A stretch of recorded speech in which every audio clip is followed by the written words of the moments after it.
Contrary to the rumors that you've heard, I was not born in a manger. I was actually born on Krypton and sent here to save the planet Earth. We cannot continue to rely only on our military in order to achieve the national security objectives that we've set. Everybody somewhere between the ages of 18 and 25 will serve 3 months of basic training. We've got to have a civilian national security force that's just as powerful, just as strong. Yes, we can. Obama's healthcare plan will include coverage of all essential medical services. Yes, we can. Obama is a cruel hoax. He works for Wall Street. He's an agent of finance capital. Where did you come up with the number $700 billion? Here's the Treasury spokeswoman's quote. It's not based on any particular data point. We just really wanted to come up with a really big number. To Democrats and Republicans who've opposed this plan, I say, step up to the plate. A few members were even told that there would be martial law in America if we voted no. Secretary Henry Paulson is no George Washington. I don't think anyone questions, Mr. Kashkari, that you're working hard. Our question is who you're working for. Obama pledged that he would resume the Security and Prosperity Partnership talks between Mexico and Canada that President Bush initiated. The old boss is starting to look a lot like the new boss. Robert Gates is going to remain on the job as Defense Secretary for at least a year. Plenty of sources knew about this meeting, told us and others that it was at Hillary Clinton's house, but clearly it wasn't. We've got to give them a stake in creating the kind of world order that I think all of us would like to see. We see you causing a depression so you can blow out the economy and consolidate it and bankrupt it. We know that you are enemies of free humanity, and we are here standing against your tyranny.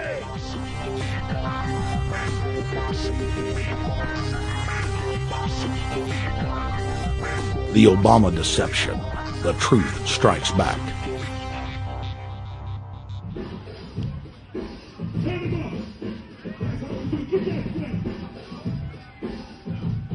Barack is like the manager of Burger King.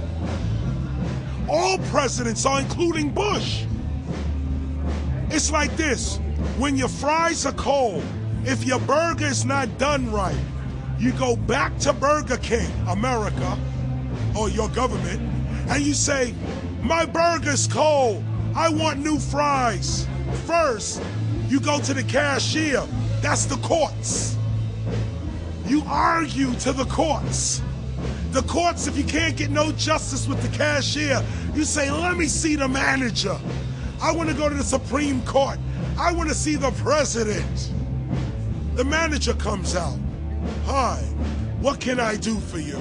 Now the manager can override the decisions of the cashier, but you never get to see the franchise owner of Burger King. If you really have a problem with your burger, you need to go see the franchise owner. We need to go to the top or to the bottom.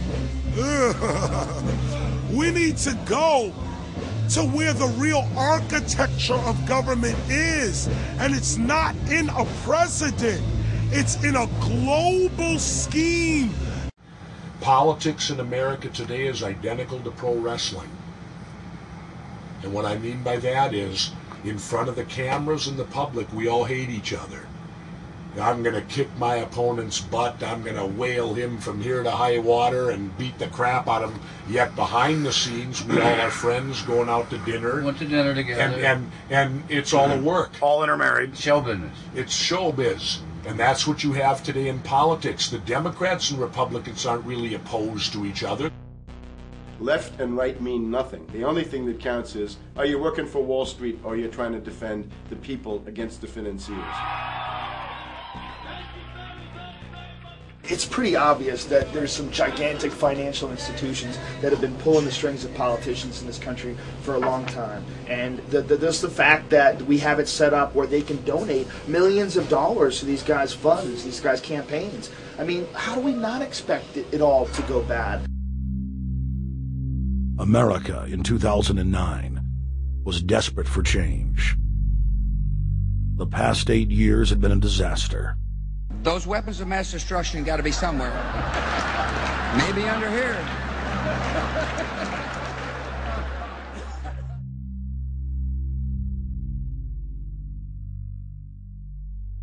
George W. Bush, who had claimed to be a conservative, had tripled the size of the federal government, shredded the Constitution, and destroyed the image of the United States worldwide. Nope, no weapons over there. Endless wars, over 1 million dead Iraqis, and more than 5,000 dead U.S. troops. The Patriot Act, warrantless domestic wiretapping and spying, the end of Posse Comitatus, the rise of the treasonous North American Union, a deepening recession sliding towards total economic collapse. These factors and other abuses had the American people in a state of panic for their future and the very existence of the United States. The elite were in trouble. The people were beginning to see through their facade, past their front man, and to the ruling elite behind the throne. For the first time in U.S. history, both parties were universally hated. Congress had a 9% approval rating. The globalist agenda had stalled. And then, onto the scene came a man who promised change. Change we could all believe in. Barack H. Obama promised to end the war and bring our troops home fast. He pledged to uphold the Constitution and to stop the federal government from spying on the American people. Candidate Obama told American workers that he was going to get them out of NAFTA and GATT, and he's already breaking those promises.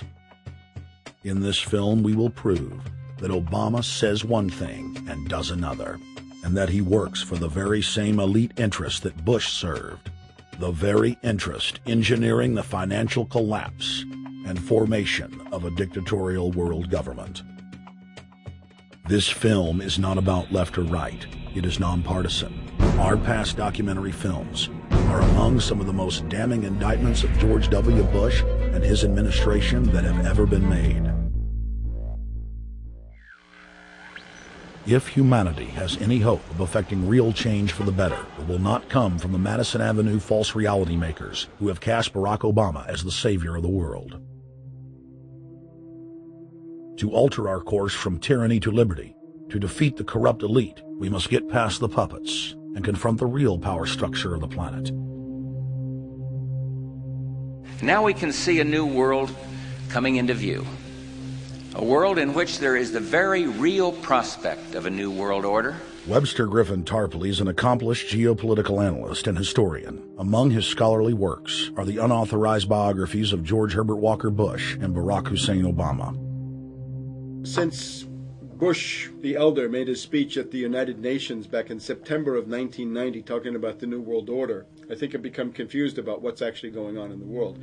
The New World Order is a more palatable name for the Anglo-American world empire. It's the planetary domination of London, New York, Washington over the rest of the world. It's hard to get people to join that or think they have a part in it if you call it the Anglo-American world empire. If you call it the New World Order, then people in India or someplace like that or the European Union might think, well, there's something in that for us too. But that's not what it is. It's the Anglo-American New World Order. It's really the old world order. It's the British Empire morphing into the American Empire. The U.S.-British world empire is what you're going to get. Combines of powerful men have always battled with each other over the levers of power. Gerald Celente is recognized as one of the world's foremost trends forecasters and is the founder of the Trends Research Institute. People that are knowledgeable know that the fight that this country has been waging since its inception is for the central bankers not to take over the country.